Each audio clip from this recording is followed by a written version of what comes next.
Cari amici, bentornati in Segreti in Pesca. Se c'è una tecnica di pesca che sin da ragazzino mi ha affascinato è la pesca a fondo. Pesca a fondo che poi negli anni si è trasformata in un qualche cosa di meravigliosamente tecnico, quindi il fascino è ancora aumentato. Feeder fishing, una volta si chiamava leggering fishing, feeder fishing specialist in tutte le sue derivazioni. Oggi andremo a vedere da vicino, con l'aiuto di due campioni dell'azienda Trabucco, quelli che sono i segreti per approcciare nel migliore dei modi una tecnica di pesca piuttosto semplice da un punto di vista iniziale, che ha tante sfumature tecniche interessantissime da apprendere, che ha degli attrezzi molto belli da utilizzare e offre un range di prede praticamente infinito. Con pochissimi accessori possiamo trascorrere delle meravigliose giornate di pesca in ambienti, ad esempio, come questo. Siamo vicino a Orte, siamo a Gallese, in una serie di laghi bellissimi che andremo a conoscere da vicino con colui che ci ha portato in questo posto meraviglioso. Ma adesso andiamo a conoscere il primo dei due campioni con cui divideremo questa città di pesca.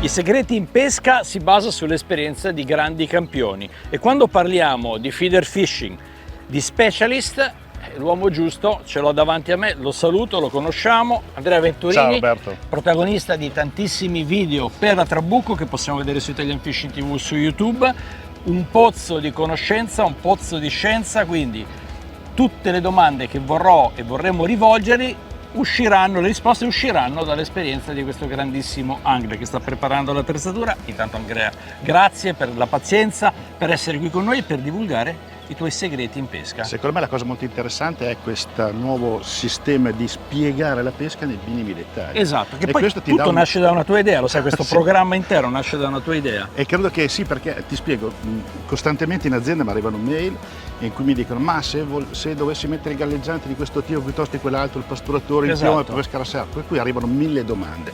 E parlando con te, parlando con chi idea queste cose qua, mi è venuto a dirti guarda, secondo me c'è da approfondire questo discorso e dare delle spiegazioni semplici e dirette, ma senza perderci nella nostra tecnicità per cui prodotti basici per dire questo può essere il costo per affrontare questa determinata pesca, fare vedere il minimo necessario per poter avere un innesco giusto, un'attrezzatura ideale. E lo spirito è esattamente questo. Lo spirito è esattamente questo. Quindi adesso noi finiamo di montare, ci mettiamo a pescare e adesso passo dopo passo vedremo il mulinello, la canna, tutto quello che serve per affrontare un lago per la prima volta, una delle prime volte, e scoprire questa meravigliosa, ripeto, affascinante tecnica di pesca, ultra tecnica che però può anche essere estremamente semplice. Lui ce la renderà semplice. Io dico una cosa, la pesca feeder nasce agli albori con la pesca a fondo. E quello che ho detto all'introduzione. Quello che ho detto all'introduzione. Un piombo, un amo, innescato con un Esatto, abbiamo detto perfettamente la stessa cosa. E siamo in due a pensare allo stesso modo. Il feeder è evoluzione. Buon lavoro, ci vediamo dopo. Grazie mille.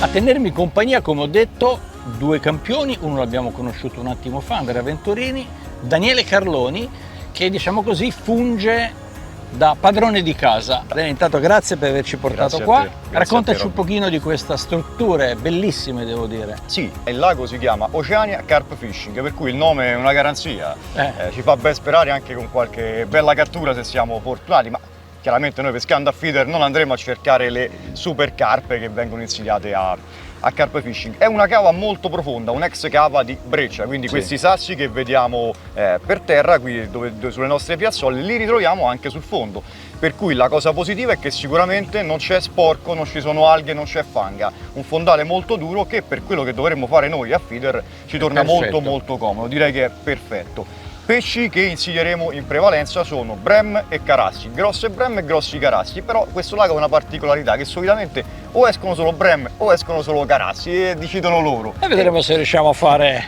qualche carpa una frittura mista, che può essere il jolly di questa struttura. Il posto è bellissimo, l'acqua è meravigliosa, sicuramente un ottimo posto per poterci divertire, come spero ci divertiremo oggi pescando a feeder. Assolutamente, con Daniele condivideremo questo panchetto, pescherò un po' io, pescherà un pochino lui, vedremo poi assieme ad Andrea Venturini di sviscerare questa tecnica di pesca sin dalla scelta degli accessori. Ma adesso finiamo di montare e cominciamo a lanciare, perché se non lanciamo è difficile che peschiamo qualcosa. Direi di sì.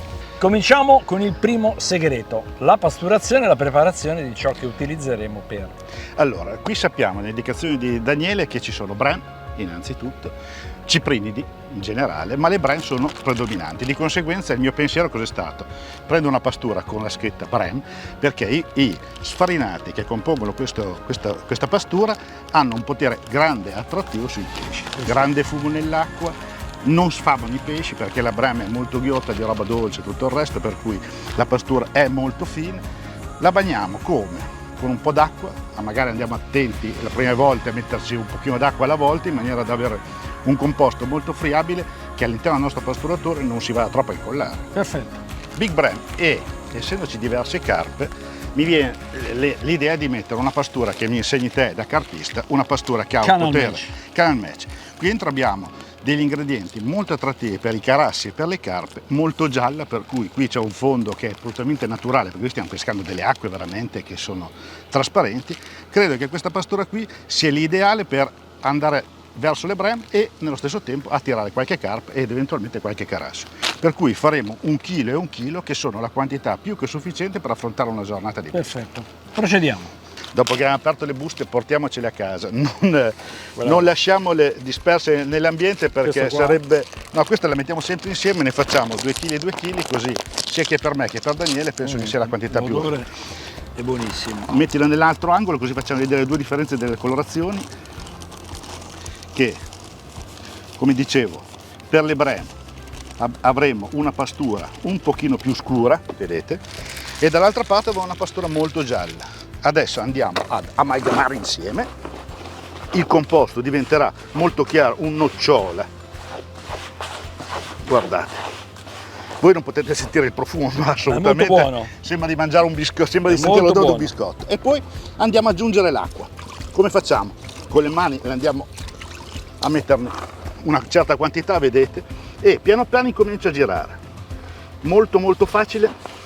Parto sempre da sotto verso l'alto, in maniera da poter portare l'umidità in tutto il nostro composto, e vedete che già prende una certa consistenza. Niente di difficile, no? No, semplicissimo, perfetto. E vedete, dalla colorazione giallo-bruno è diventato un pochino più bruno. Andiamo ad aggiungere un altro pochino d'acqua. Avremo necessità di far aspettare un attimo che questa pastura possa inglobare l'acqua che abbiamo messo, perché naturalmente tutti gli ingredienti hanno dei tempi di assorbimento dell'acqua differenti. Dopo un minuto, guardate, la pastura ha già una certa coesione, ma la buttiamo nell'acqua e vi faccio vedere che azione bellissima che ha. Mentre scende rilascia tutto questo potere attrattivo che i pesci saranno attratti sul nostro spot. Allora, per iniziare a pescare, se con la canna bolognese o con le altre tecniche usiamo la fionda oppure buttiamo qualche palla a mano, col pasturatore, dovendo pescare a una determinata distanza, abbiamo necessità di utilizzare un pasturatore un po' più grande di quello che andremo a utilizzare a pescare. Gli mettiamo dentro un po' delle nostre esche e facciamo qualche lancio preciso alla distanza che abbiamo deciso di pescare. Questo ci permetterà di, prima di iniziare la nostra azione, di radunare qualche pesce, per cui anticiperemo un pochino la pesca. Adesso vi faccio vedere. In questo caso qui decido di mettere qualche chicco di mais nell'acqua, per cui ho mais classico, metto il mio pasturatore all'interno della mia bacinaia dove c'è la pastura, ho chiuso in maniera serrata sopra e sotto con la pastura, miro esattamente dove voglio lanciare e assecondo il lancio. Il pasturatore cade nell'acqua, qui sappiamo che c'è una determinata profondità, per cui devo aspettare qualche secondo in maniera che il pasturatore si avvicini verso il fondo. Nel momento in cui penso di aver raggiunto la distanza giusta e la profondità soprattutto giusta, imprimo qualche colpo alla mia canna in maniera che le esche che sono all'interno del pasturatore escono e io ho lasciato dove andrò a pescare le mie esche sul fondo. Vedete, questa è la classica boccata, presumo che sia un pesce gatto perché è una boccata timida, guardate la cima, guardate, adesso 2 colpetti, cioè si sta avvicinando all'esca, prende l'esca e torna indietro, cerca di portare via il begattino dal lamo. ma essendo naturalmente il begatino infilato nell'amo non riesce, di conseguenza sta cercando la maniera, il modo di portarmi via l'esca. Adesso questa è un po' più decisa, aspettiamo la boccata quella sicura dove l'amo è all'interno della sua bocca e poi cerchiamo di prendere in mano la canna e la ferriamo. Il mio consiglio è quello di prendere il filo con la punta delle dita, guardate la cima, la sto leggermente piegando, ossia sto spostando il pasturatore dal fondo. Sposto il pasturatore, sposto la mia esca. Potrebbe essere che in questo movimento il pesce viene attirato di nuovo sulla nostra esca e in quel caso lì vediamo magari la mangiata. Questo non è avvenuto in questa occasione, ma non dobbiamo perderci d'animo assolutamente.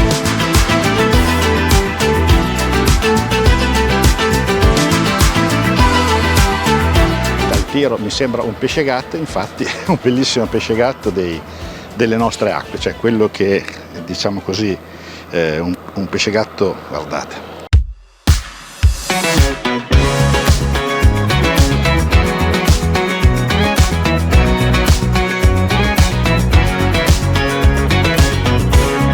Un pesce differente dal precedente e dà l'impressione che sia una brem da come si è posizionata nell'acqua. Eh sì, è proprio lei. Oh, la brem! È arrivata la prima brem. Ah, la bella brem. Questa è per l'esattezza una skimmer. Una skimmer? Sì, questa è proprio una qualità di brem che non diventano quelle famose brem grosse che abbiamo fatto vedere nel suo tempo in Drava. Questo è un pesce che diventa massimo 500-600 grammi. Ah, un bel pesce però. Sì, bello. Assolutamente. È molto divertente soprattutto pescarlo perché è molto reattivo, mangia molto di più il begatino rispetto a delle altre brem, quelle più grosse che mangiano vermi, fuil, verdeval.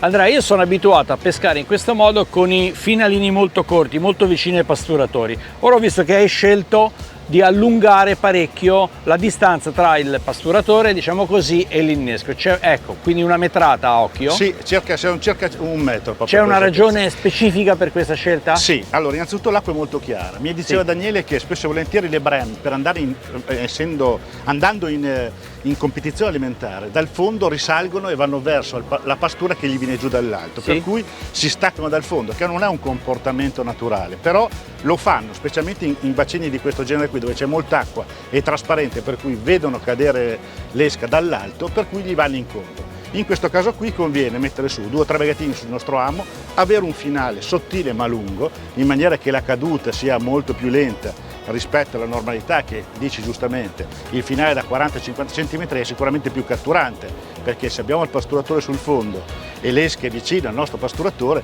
i pesci quando vanno a mangiare si trovano subito l'amo. Se ce l'avessi lontano 1 metro farebbero più fatica a trovare il nostro innesco. In questo caso qui ho deciso appositamente di utilizzare un pasturatore che mi scarica mentre scende, per cui rilascia una buona nuvola e controllo la caduta della cima posando subito la canna sul mio rod rest. Sì.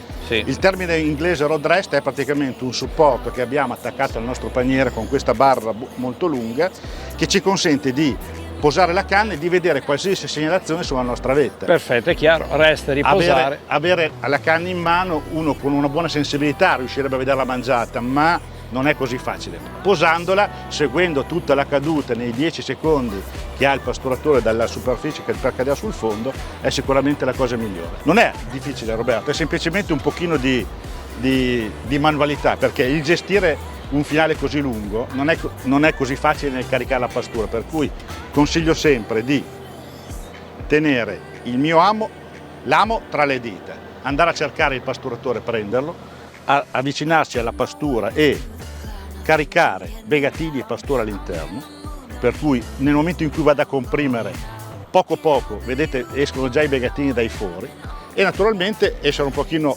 scaltri nel lanciare la nostra esca, se no perderemo tutti i begatini dai fori. Una volta che il pasturatore ha toccato l'acqua, come vi ho detto, poso direttamente la canna sul rod rest. Questo mi consente di controllare la mia vetta mentre scende e soprattutto percepire se vedo delle abboccate in calata. Questo è un sistema di pesca che non è il classico da feeder, è una variante che in acque di questo genere qui possono accadere. La vera pesca feeder è quella che sto facendo in questo momento. Metto il filo in tiro e pesco a fondo.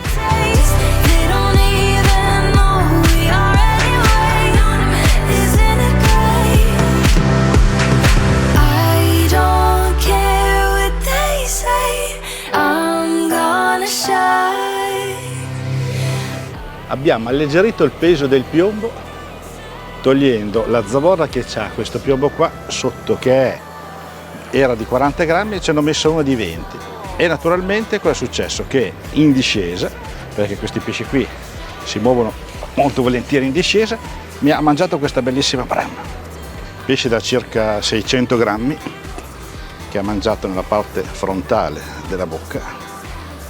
Adesso rilasciamo. Utilizzo sempre il guardino per rilasciare i pesci in maniera da non farli fare delle brutte botte nell'acqua. Vedete, il pesce sanissimo, scappato tranquillamente. Comincia a entrare i pesci, per cui speriamo bene, perché la giornata ha preso una bella svolta.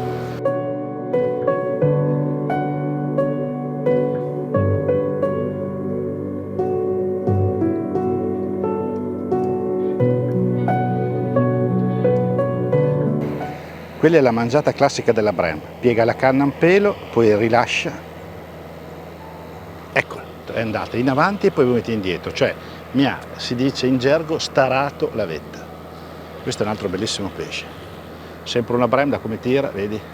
Per fare una pescata di questo genere qui non abbiamo bisogno della super canna, abbiamo bisogno di una canna che ci permetta di lanciare sempre bene, in una maniera perfetta. A secondare i pesci, anche questo genere qui, che sono un pesce anche di buone dimensioni, per cui qui abbiamo un setting dove c'è un mulinello Compass con la canna Compass. Caratteristiche della canna, sono delle canne entry level che hanno dei costi molto accessibili per tutti. Guarda che bellissima brema. Questa è una brema, a differenza delle skimmer che abbiamo preso prima. Adesso poi faccio vedere la differenza tra i due pesci. Non perché è più grossa, ma è perché ha anche un'altra livrea, è una posizione di pinne totalmente differente. Guarda, adesso la giriamo, la mettiamo in superficie e poi la guadagniamo. Vedi la colorazione rispetto alle precedenti. Le precedenti erano color argento, che brillavano tantissimo. Questa qui è molto più oro, ha una, diciamo così, vedi, è giallo oro. Anche questa allamata nella prima parte così della bocca.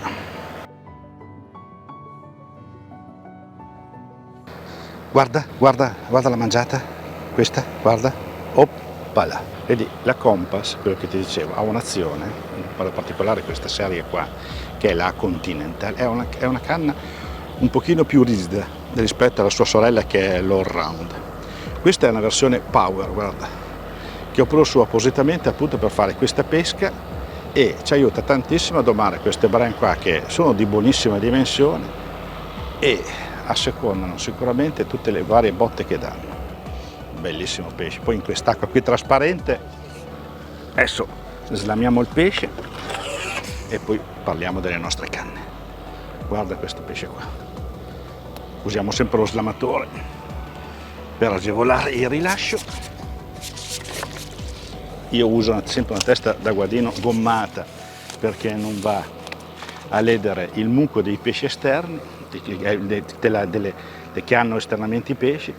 Perché le all round? Perché se noi dobbiamo pensare di iniziare a un percorso a feeder abbiamo necessità di investire una somma abbastanza contenuta di soldi e avere un determinato prodotto tra le mani. Un abbinamento, mulinello Compass e canna Compass penso che sia l'ideale. Lunghezza. In questo caso qui ho scelto una canna da 12 piedi. Cosa vuol dire? Quasi tutte le canne da feeder sono metrate con lunghezze in piedi stile inglese. I 12 piedi corrisponde a 3,60 m, che è praticamente la misura ideale da usare nelle acque ferme come il laghetto di oggi, nel fiume, nel mare, in qualsiasi situazione. T-Force Special Feeder. Caratteristiche. Il filo è marrone, affondante, grande tenuta. In questo caso cosa utilizzo? Utilizzo un filo del 25, cioè 1,025, che ha un carico di rottura abbastanza elevato perché tiene 8,4 kg, per cui se pesco le brame va bene, se prendo delle carpe ancora meglio. Un filo assolutamente perfetto. Non userei mai dei fili del 16 o del 18 a pescare col pasturatore perché sarebbero troppo sottili. si potrebbe rompere il filo nel cielo mentre lo sto lanciando, possiamo magari prendere un pesce da 10 kg e naturalmente il filo del 18 sarebbe inadatto per poterlo combattere. Per cui un filo del 22, del 25, se non del 30, credo che sia il mio consiglio migliore. T-Force Feeder Special è sicuramente una garanzia in abbinamento alla canna Compass con il mulinello Compass.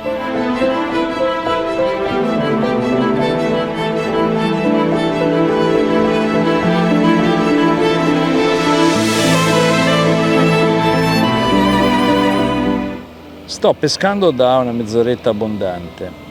I pesci sono arrivati, però sono arrivati solo e esclusivamente pesci gatto, mentre Andrea ha preso le brem. Quindi c'è qualche cosa da un punto di vista tecnico che Andrea sta facendo, ed è giusto che sia così, e poi andremo a chiedergli il motivo per cui c'è questa differenza nelle catture, che stiamo lanciando praticamente nella stessa area, forse a 1 metro di distanza un trave dall'altro, un finale dall'altro. Stiamo usando esattamente gli stessi finali, le canne sono le stesse ovviamente, eppure lui riesce a essere sulle bremme, io continuo a essere, clippa, continuo a essere sui pesci gatto. Quindi vediamo il perché, fra un pochino lascerò il mio posto a Daniele Carloni, in modo da andare a sentire qual è il segreto di Andrea Venturini.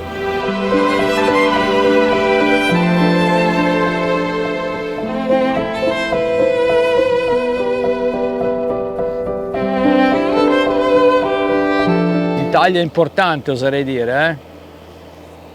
Bene, Daniele, adesso andiamo alla ricerca del segreto di Andrea.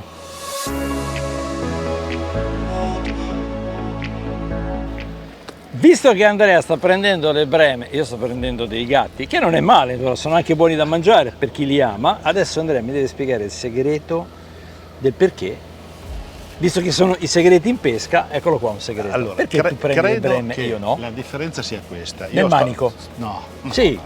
Credo che sia che io stia anticipando un pochino la pesca, cioè nel senso, tu lanci, aspetti che il pastoratore si posi sul fondo, metti in tiro tutto e naturalmente sul fondo il pesce gatto ama abitarci e mangia naturalmente.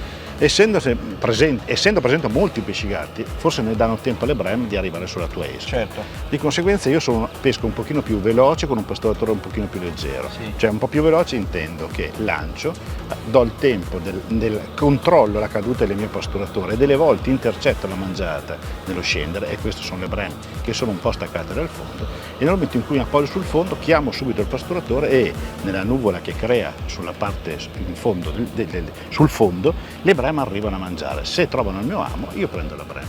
Se aspetto anch'io sul fondo, prendo il pesce gatto. Quindi tu, nel momento in cui vedi la tensione che sta scendendo, vedo la tensione ferma, intercetto, ma se mi arriva sul fondo, vedo che si raddrizza alla cima, lo metto in tensione, lo sposto di quanto? Di quel tanto che può essere che la pastura esce dal fondo, 20 o 30 cm, oppure la sensibilità del pescatore nel muovere la canna, quel tanto che sente che si sposta il pasturatore sul fondo. Ma adesso, per far prima, tu ti siedi nel mio posto, prendi in mano la canna e provi a fare la cosa. Proviamo, e io ti do la mia canna. Vai. E di conseguenza vediamo come fare. Di approfondire questo segreto. Questo segreto, esatto.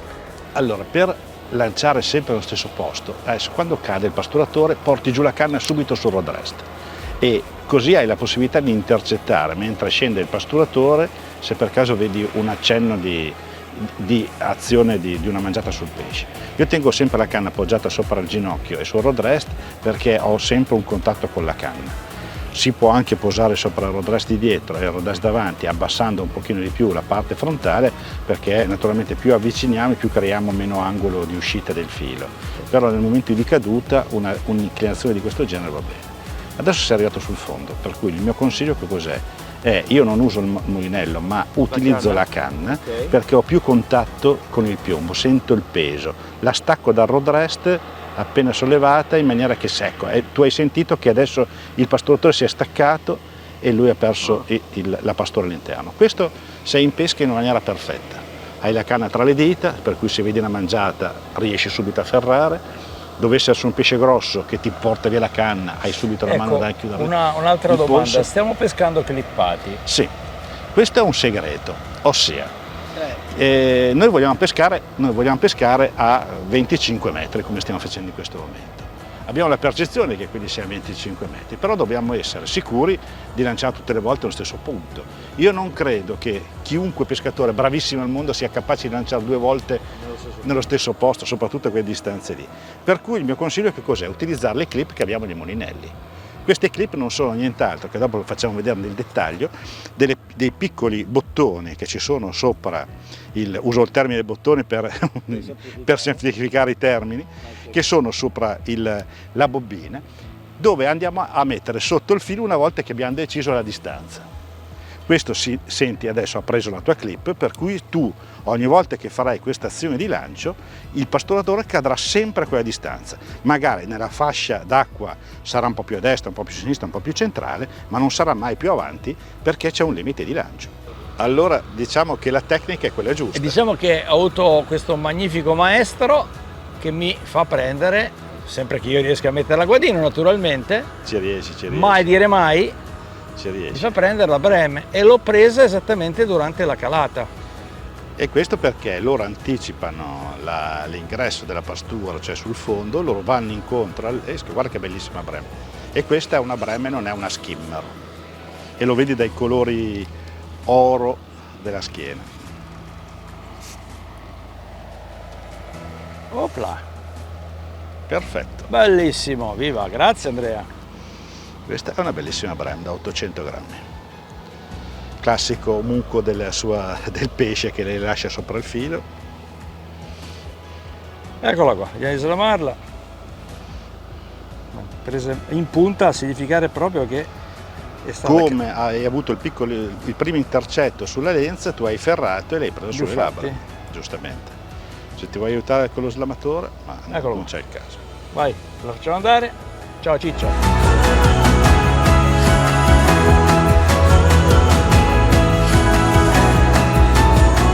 Un segreto che ti devo dire è questo, vedi la brand di prima ti ha lasciato del muco sul filo, se tu lanciassi con questo muco sarebbe un allarme per gli altri pesci, non mangerebbero mai perché naturalmente questa cosa qui dà fastidio a loro, uno perché va a ingrossare il filo che dovrebbe essere invisibile, di conseguenza è una cosa che è sempre da pulire, per cui tenendo il lamo tra le dita fai scorrere questa parte qui verso l'alto, la vai ad accumulare e appena trovi il nodo lei naturalmente si sgancia. Questa è una cosa che è da fare sempre perché sennò i pesci vedono che c'è un inganno e diventa poi difficile prenderli. Li capisco.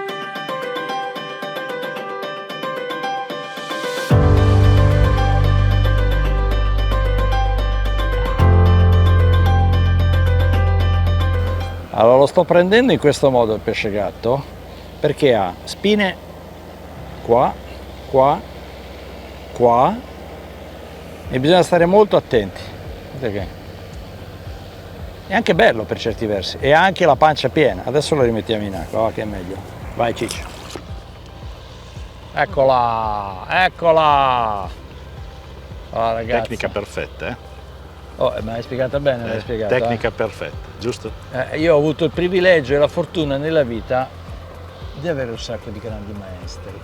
Ma anche tu hai Ora, Andrea Venturini è il grande del feeder e quindi a lui devo, e non è il primo video che facciamo insieme, ne abbiamo fatto uno che io ricorderò tutta la vita sull'olio, dove mi hai fatto prendere un pigo che non prendevo da 50 anni. Sì, si poteva prendere solo da bimbi. Vedi, questa è un'altra brema, perché la colorazione dorata è sicuramente una brema. Questi sono pesci che diventano over, cioè diventano i 2-3 kg. Allora, intanto che io slamo questa brem, ci racconti qualche cosa della scelta dei pasturatori. Perché ho scelto il Variety Weight Distance Cage? Perché avendo l'anello nella parte inferiore, quando lancio il pasturatore scende in verticale e rilasciandomi dalla parte superiore la pastura. Questo mi crea questo effetto attrattivo per i pesci e una volta depositato sul fondo, nel momento in cui lo muovo, creerà una grande nuvola.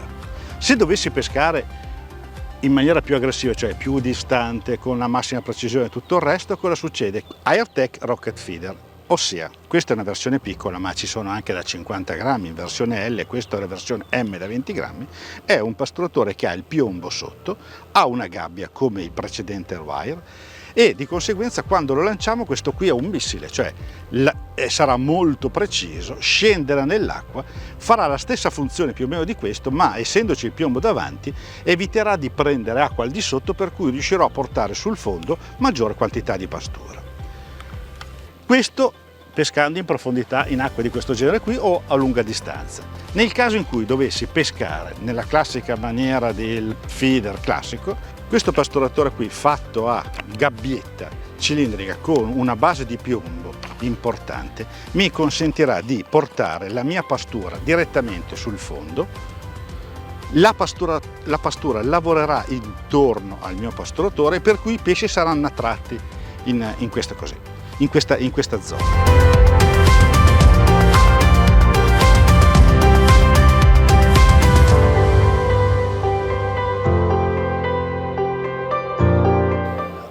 Abbiamo cambiato la canna, abbiamo messo su una canna molto più morbida della precedente perché volevo diminuire un po' il diametro del filo, per cui avevo necessità di un...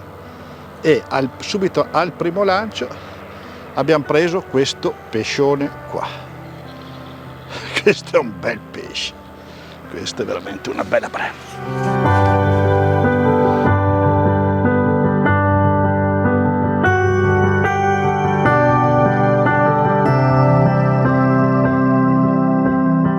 Allora, cari amici, Segreti in Pesca è questo: cercare di svelare quelle cose che servono per imparare, migliorare, apprendere una tecnica di pesca meravigliosa, in questo caso come la pesca feeder, con il feeder fishing.